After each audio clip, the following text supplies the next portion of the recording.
Assalamualaikum warahmatullahi wabarakatuh. Halo semuanya, perkenalkan kami dari kelompok 8.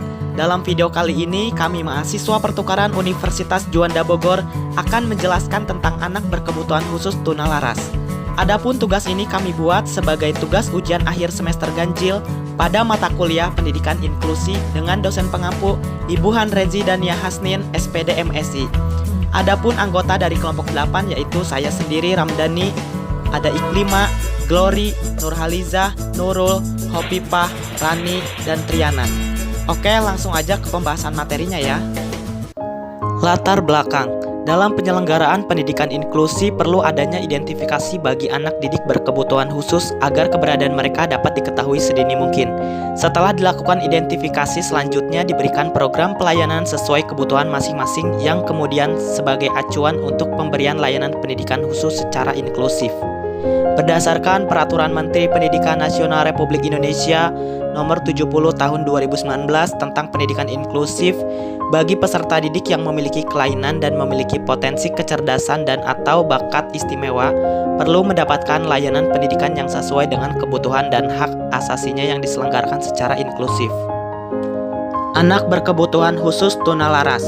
Anak-anak yang mengalami gangguan emosi dan gangguan perilaku.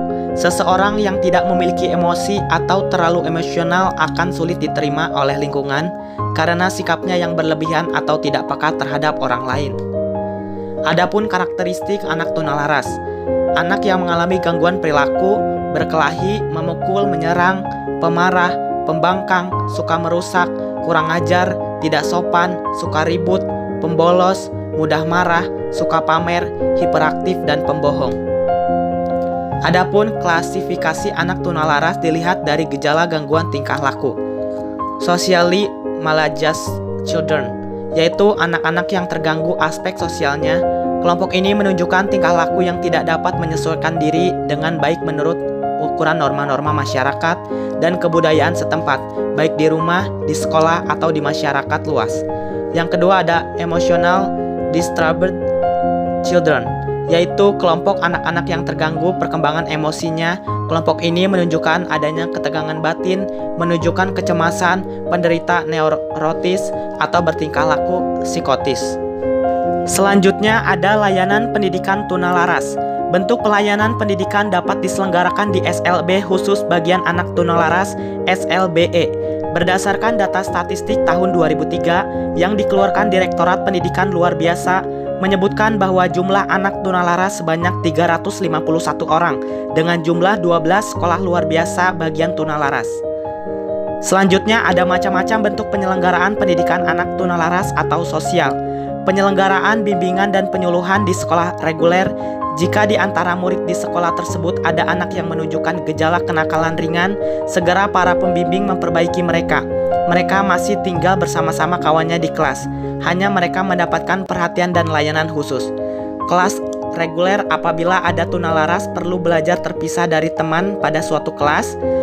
Kemudian gejala-gejala kelainan baik emosional maupun kelainan tingkah laku dipelajari diagnosa. Itu diperlukan sebagai dasar penyembuhan. Kelas khusus itu ada pada tiap sekolah dan masih merupakan bagian dari sekolah yang bersangkutan. Selanjutnya ada sekolah luar biasa bagian tunalaras tanpa asrama. Bagi anak tunalaras yang perlu terpisah belajarnya dengan kata kawan yang lain karena kenakalannya cukup berat atau merugikan kawan sebayanya. Sekolah dengan asrama bagi mereka yang kenakalannya berat sehingga harus terpisah dengan kawan-kawan maupun dengan orang tuanya. Maka mereka dikirim ke asrama. Hal ini juga dimaksudkan agar anak secara kontinu dapat terus dibimbing dan dibina. Adanya asrama adalah untuk keperluan penyuluhan. Kemudian ada fasilitas pendidikan untuk anak tunalaras. Fasilitas pendidikan untuk anak tunalaras relatif sama dengan fasilitas pendidikan untuk anak normal pada umumnya. Fasilitas ruang kelas tidak menggunakan benda-benda kecil yang terbuat dari bahan yang keras, sehingga mempermudah mereka untuk mengambil dan melemparnya. Fasilitas lain lebih berkaitan dengan ruangan terapi dan sarana terapi. Ada ruangan fisioterapi dan peralatannya. Peralatan fisioterapi lebih diarahkan pada upaya peregangan otot dan sendi dan pembentukan otot, misalnya barbel, box tinju, atau was. Ruang terapi bermain dan peralatannya. Peralatan terapi bermain lebih diarahkan pada model terapi sublimasi dan latihan pengendalian diri, misalnya puzzle, boneka. Selanjutnya ada ruangan terapi okupasi dan peralatannya. Peralatan terapi okupasi lebih diarahkan pada pembentukan keterampilan kerja dan pengisian waktu luang sesuai dengan kondisi anak. Baik, inilah tampilan RPP dan PPI yang sudah kelompok kami buat.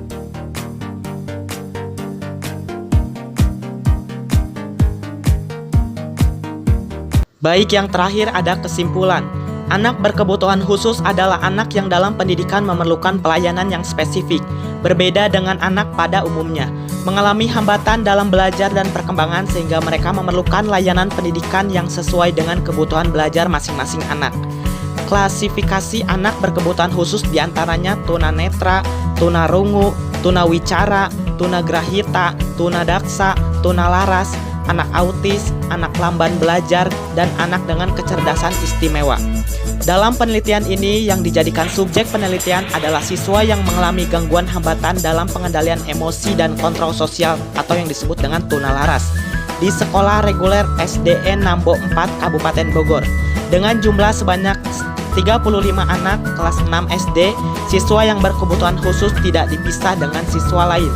Guru memberikan perhatian lebih kepada siswa yang berkebutuhan khusus untuk lebih memahami yang diajarkan, dan kebanyakan kurangnya lambatnya pemahaman.